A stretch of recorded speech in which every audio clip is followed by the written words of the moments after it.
This video was made possible by Hover. Buy your domain before it's gone for 10% off by going to hover.com/Wendover. Imagine a $2,000 car, or a $100 laptop, or a $70 iPhone, or imagine any product 10 times cheaper than it was. Imagine the fundamental market change that would bring. Imagine the amount of demand there would be for that $2,000 car or $100 laptop or $70 iPhone. That's what Elon Musk imagined 15 years ago when he sat on a pile of $165 million.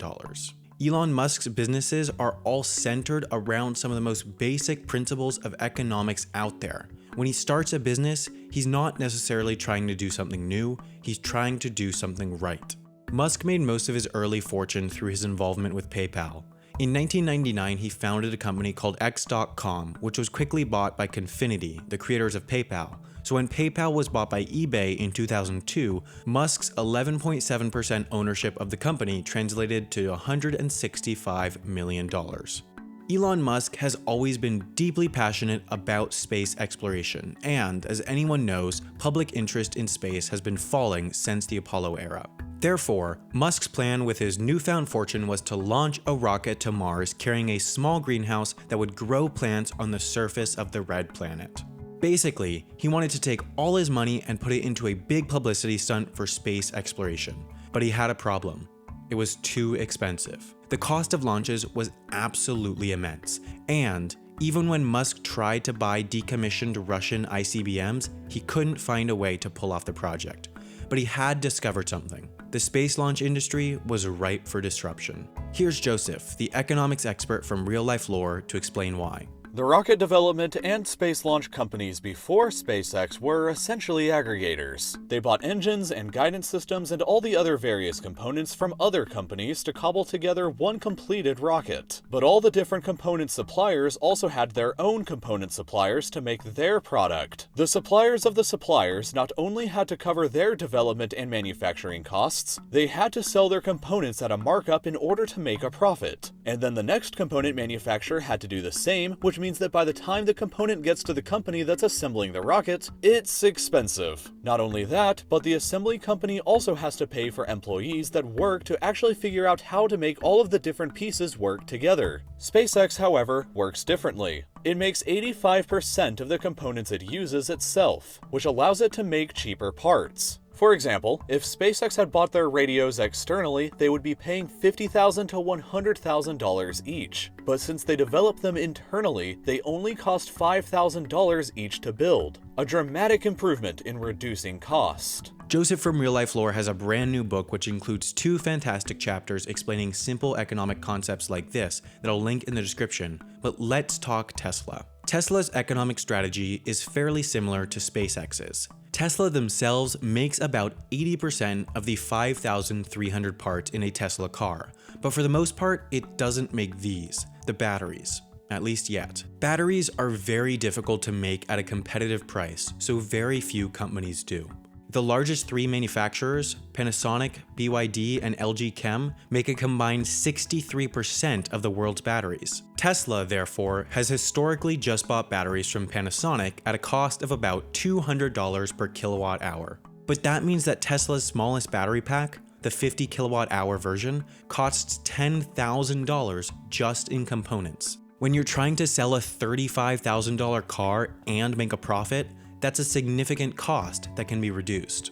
Therefore, Tesla is attempting to reduce the cost of their batteries by 30% by building their own factory in a joint venture with Panasonic. Their long-term goal, however, is to drop the battery price below $100 per kilowatt hour, which would either double the range or halve the price of that 50 kilowatt hour battery pack. But the vertical integration of Tesla and SpaceX isn't all useful. The companies basically have to learn and perfect each step in the manufacturing process, and if one step isn't working, no cars get made. For example, the Tesla Model 3, the low-cost Tesla, is built using steel instead of aluminum like the Model S and X. With this change, the manufacturer is having troubles properly welding the vehicle bodies together, and so the entire production line is slowed down massively. But there's something else unique about SpaceX and Tesla's production lines. They're in the US. Now, this probably seems counterintuitive. Why would you put the production lines of two companies working to make the least expensive products on the market in one of the most expensive labor markets in the world? Almost every US company has relocated their production lines to cheaper labor markets in Asia and Africa, but Musk has always had his in the US. Believe it or not, this isn't a PR move. It actually makes sense for the two companies. Tesla and SpaceX's production processes are constantly being tweaked and optimized as the companies learn to make their products.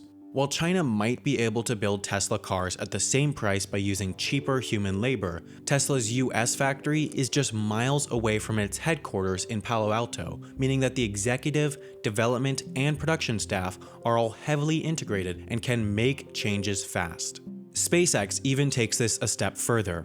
Its offices and manufacturing lines are all under one roof. The Tesla factory in particular is also heavily automatized, and the US excels in production line automation with its abundance of highly skilled workers. But just how much is Musk dropping the price on his products?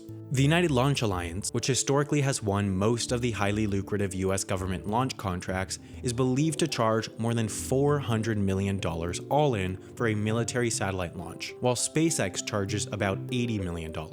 So SpaceX is already at a fifth of the price, but as mentioned, Elon Musk wants that to fall to a tenth. Here's the key for that.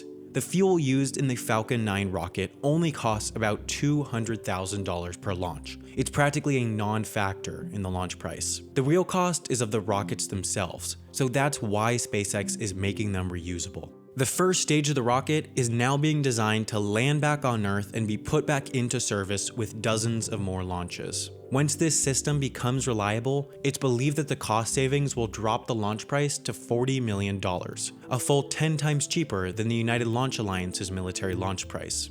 SpaceX's long-term goal is to get the launch price down to about $10 million per launch. While the company has already made a significant impact on the space industry, a launch price as low as this would fundamentally change what's possible in space. Real space tourism would become feasible, commercial satellites would become downright commonplace, and space would become closer than it's ever been. But SpaceX does have a bit of a problem. People aren't really buying more rocket launches even though prices are down. It's what's known as a price inelastic market. That's the opposite of Tesla and the electric vehicle market, where lower prices lead to huge increases in sales. The problem with the space launch market is that it is not a consumer market. Normal people don't buy rocket launches. Governments buy rocket launches, and they don't care about price nearly as much as people, since it's not the decision maker's money. The US Air Force, for example, decides they need to launch a certain number of satellites each year for national security reasons, and they'll pay whatever it takes. But Elon Musk's life goal is to get humanity to Mars. That's why SpaceX exists, and he needs money to do it. Lots of money. So, SpaceX is getting into the internet business.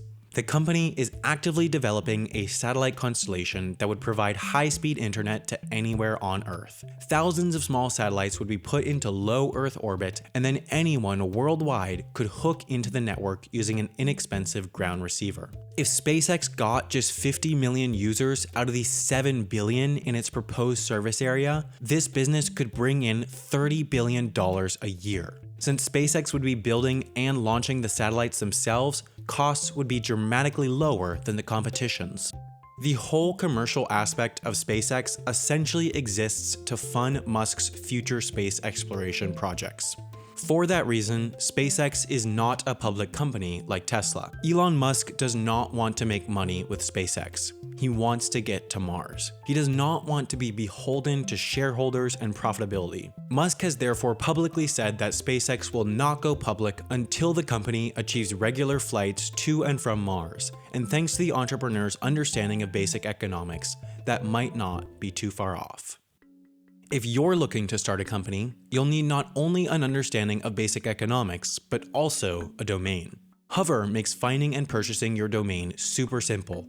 They have over 400 domain extensions that let you create unique domains like mine, Wendover.productions. It literally takes minutes to find and buy your domain, but if you do ever have an issue, they have amazing, best-in-class customer support that will help you with anything and everything. If you have a name for your business, your YouTube channel, or anything else, you should buy your domain now before it's gone. You can also set up custom professional email addresses using those domains for very reasonable prices, and what's best is that you can do all of this for 10% off by heading over to hover.com/Wendover, and you'll be supporting the channel while you're at it. Hover is what I use for my domains since it just works, and you should too by heading over to hover.com/Wendover.